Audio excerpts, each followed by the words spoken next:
Hey, how's it going, everybody? Jacob here with Explosive Woodworks. Today we're going to talk about the dust collection that I'm setting up in the new shop, so stick around.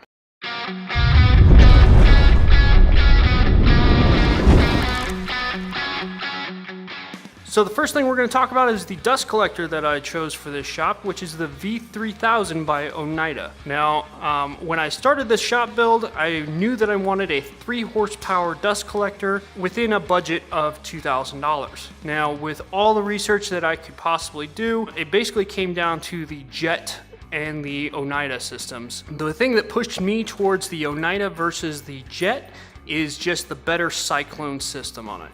Now, I have a couple people that I talked to that have the Jet and they love it, but it doesn't collect everything and you actually have to empty the bag a lot more. So that's why I decided to go with the Oneida. I wanted the best performing for the money. I said that this is a 3 horsepower system, and Oneida claims that it will perform at about 1300 CFM, and so we're gonna see how that does. I went with the version with the wall mount here instead of the stand, which actually saves you about $100 off the system, and I'm about to upgrade it with the remote control and sensor system for the bucket. Now, as far as fittings go, I went with just standard Schedule 40 solvent weld fittings, and I have 6-inch Ys, 45s, and an end cap. Depending on your dust collector, you may be able to get away with doing a PVC reducer in order to go to your 6-inch pipe, but for my situation, I had to go with this, what's called a conch fitting, I guess. And it's basically just a giant piece of rubber that reduces from one size to another, and it has these clamps here to tighten around the piece that it's attaching to. Now, for my blast gates, I went with the Lee Valley self-cleaning blast gates, meaning that they come all the way through the other side to push the dirt and sawdust out of it. That way it does not get clogged. I've had plastic blast gates before and it was not the push through, so all I did was pack the sawdust into this end of the blast gate, so I don't recommend that. So I said I would talk about this conch a little bit later in the video. The reason that I had to cut it is, as you can see here on the Cyclone, it does come up further on the port, but yet back right here. I was going to just cut it all the way around, but it's very difficult material to cut. It's so thick. So I just decided to cut the pertinent area to get it on there as best I could. Now, the reason I wanted it to go back as far as possible, as you can see here, there is this lip in here, and I wanted that lip to match up right here with this edge as best as possible, just to make sure that the airflow is as best as possible going through there to reduce as much friction as possible. I could not find any plastic fittings that would fit this. I believe Tyler G did his assembly video, and I believe he used a PVC reducer for this, but I could not find anything locally, nor did I want to try anything online and then get it and then have it not fit. So I just went ahead and used this as recommended by the pipe supply store, and it fits great. I started this project with installing the conchs on the Dust Cyclone. After that, I was able to move on to preparing for the rest of it by cutting several sections of pipe so that I could make all the connections on the fittings. Now, I cut the pipe using my miter saw. Because the pipe is 6 inches in diameter though, you can't actually cut through all in one pass. You have to cut through in sections. Now, on the third pass through, there's only a little tab left, and at one point it actually ended up binding and causing a bit of a safety issue. So I recommend you use a hacksaw to cut the last tiny bit.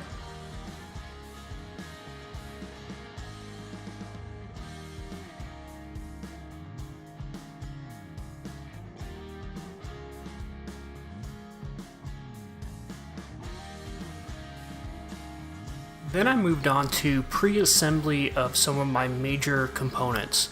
Now, for my system, I have very specific dimensions that I have to match up with in order to get to the tools and away from the Cyclone itself. So what I did is I pre-assembled and did a test fit in order to measure off of that, and I was able to actually backtrack everything as I went from there.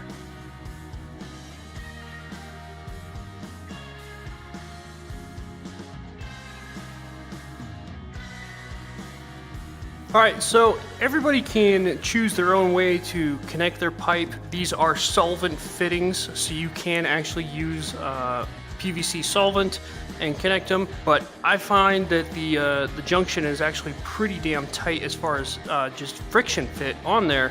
So I'm just gonna keep them friction fitted and use foil tape around the seams in order to seal it off. And when I do other junctions, I'm gonna probably add some silicone to it as well.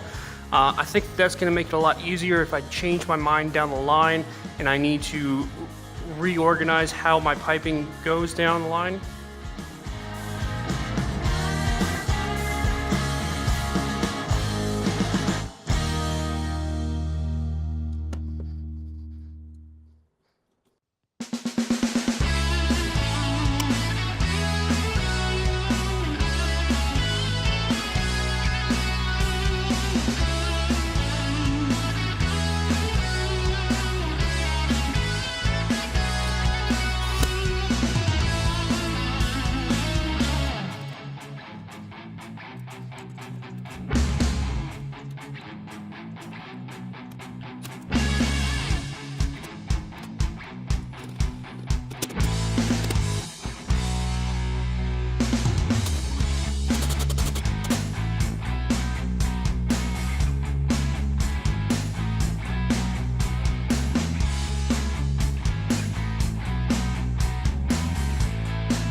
So I ran into some issues once I got my new table saw in with running the ducting to it. So I had to do a few minor adjustments, and I actually totally forgot to film it. But the line going to the table saw is no longer running up and along the ceiling. It is now running down across the floor behind me.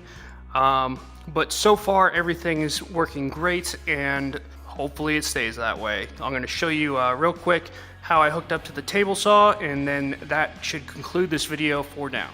So I decided to run the line to the table saw along the floor here instead of across the ceiling, as I felt that once I put my router table into the wing of the table saw, it would just be in the way and I wouldn't be able to effectively use my router table. So now it's going across the floor here, and I actually put a Y right here so that when I do get that router table, and possibly if I end up upgrading to the overarm dust collection, I have an easy access port to where I can branch off to those items. So for right now, I believe that that concludes my video on my dust collection setup.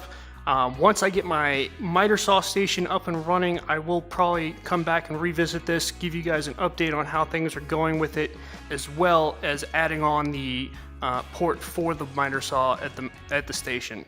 So I hope you guys enjoyed this video. I hope it was educational and beneficial for you. If you would, please like, comment, and share this video. And if you like what you see, please subscribe as well, as I do plan to continue on and put out more videos. So thank you all very much, and have a wonderful day.